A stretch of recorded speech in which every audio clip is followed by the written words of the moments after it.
వీళ్ళు ముగ్గురు మనుషులు ఇంటింటికి ప్రచారానికి తిరుగుతున్నారు. ప్రచారానికి కాదు, డబ్బులు వసూలు చేస్తున్నారు.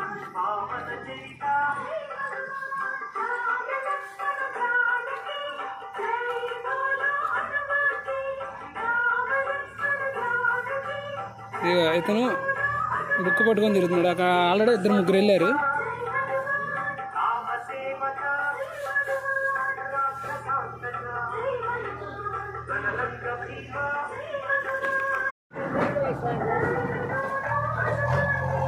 ఏంటిది బాబాయ్?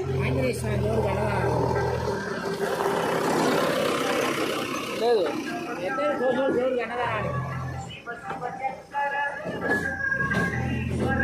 అవును అక్కడ ఊళ్ళో వాళ్ళే వేసుకుంటారు కదా, మీరు ఇంటింటికి తిరగడం దేనికి? 91 రోజు జోగాత్రనా